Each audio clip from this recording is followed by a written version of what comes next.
La Nuit des Contes présente Les Contes de la Couleuvre de Jeanne Rochemazon.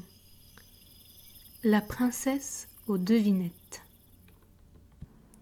Il était une fois une princesse plus séduisante qu'un serpent bleu et plus subtile qu'une salamandre.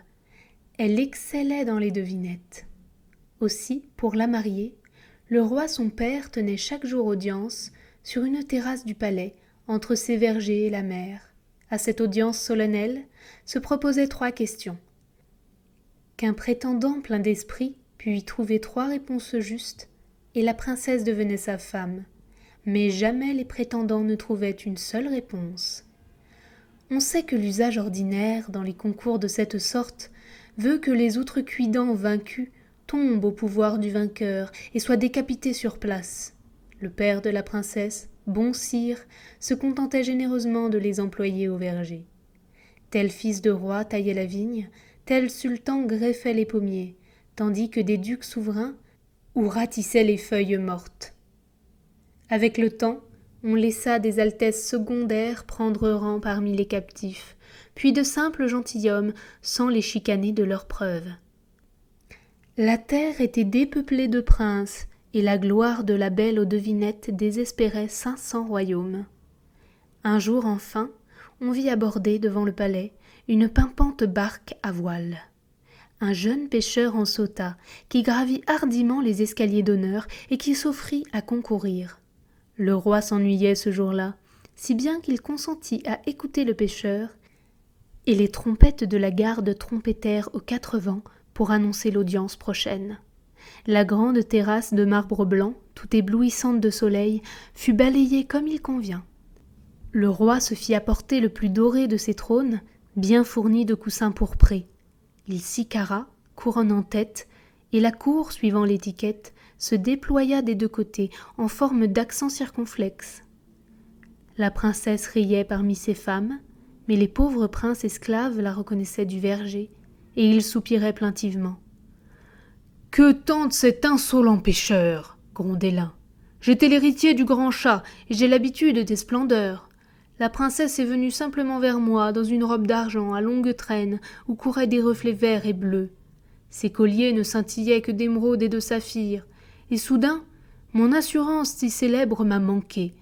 Je n'ai pu dire ce qu'on jette blanc et qui tombe jaune. Pour le comprendre, il a fallu que le lendemain, au travail, je fisse choir l'œuf d'une colombe de son nid. « Qui résiste à ce basilic féminin ?» disait un autre jardinier. « Je suis le roi de Circassie. Mes moindres récureuses de vaisselle surpassent les déesses en beauté. Pourtant les yeux étincelants de la princesse m'ont fasciné comme un pâtre ingénu. Elle demandait ce qu'on lance rond et qui court long, et je n'ai résolu cette énigme qu'en lâchant, la semaine suivante, mon peloton de laine à hanter. » « Hélas, gémissait un troisième, ma science et ma pénétration m'ont fait illustre entre les princes. Je devais triompher dans l'épreuve, car il me fallait expliquer quelle était la danseuse rose qui s'ébat dans un palais rose, sur 32 tourelles d'ivoire, et une dame d'honneur obligeante me tirait de loin un pied de sa langue en la promenant sur ses dents blanches. Mais la princesse a une voix plus caressante que les couleuvres fées de Ginistan. Je suis resté stupide à l'ouïr. Et demain ce grossier pagayeur ébourgeonnera quelques treilles auprès du souverain Faroukrouz. Cependant une fanfare railleuse saluait l'approche du pêcheur. Le roi remit sa couronne droite, et toute la cour se haussa sur la pointe des pieds. La princesse s'avançait avec quelque nonchalance, lassée depuis longtemps par ses victoires trop faciles. Sans même regarder le jeune homme, qui venait de la saluer jusqu'à terre, elle posa sa première question.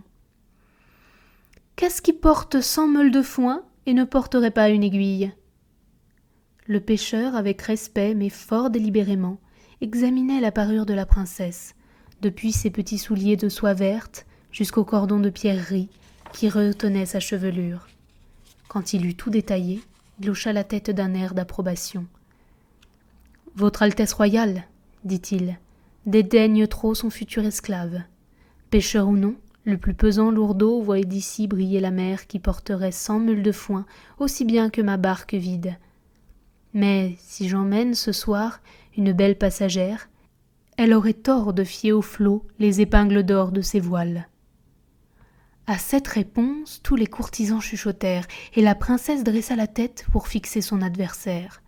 Elle le vit beau de visage, ses habits de toile brune lui seyaient, et il écoutait sans embarras ni effronterie les appels de trompette qui précédaient la deuxième question. « Où se trouve le centre du monde ?» jeta rapidement la princesse avec un regard de défi.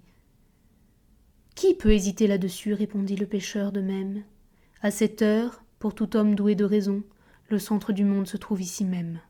À cet endroit juste, princesse, où vos petits pieds chaussés d'émeraude touchent ce sol privilégié. » Mais le roi frappait de son sceptre sur le bois sculpté de son trône, si fort qu'un morceau s'effrita. « Sottise !» cria-t-il. « Sottise ! Au verger, vilain croquant !»« Plaise à votre majesté de convoquer ces arpenteurs, » reprit le beau pêcheur sans se troubler. « Qu'on leur fasse prendre mesure, ils ne pourront me contredire. » Tandis que résonnait la troisième fanfare, la princesse voulut déconcerter le pêcheur par un sourire presque tendre.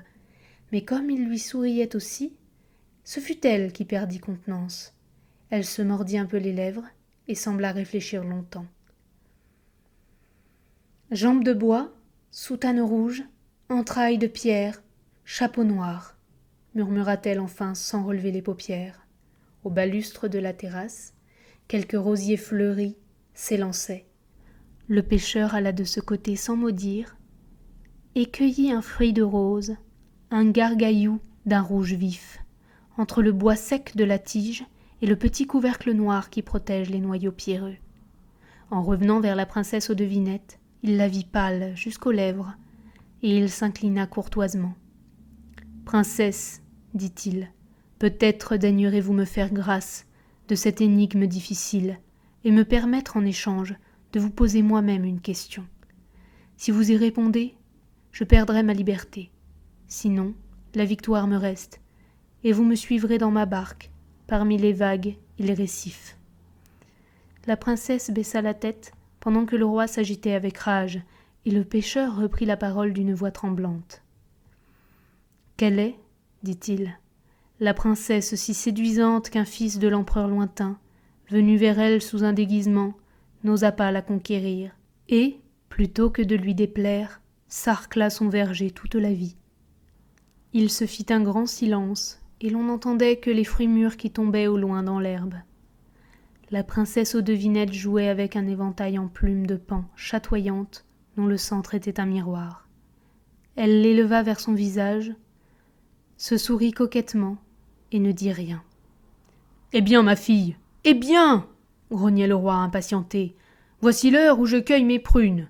Finissez avec ce nigaud. »« Je le devrais sans doute, mon père, » lui répondit la jeune fille. « Mais je m'aperçois que c'est impossible. Je ne sais pas de quelle princesse veut nous parler mon fiancé. »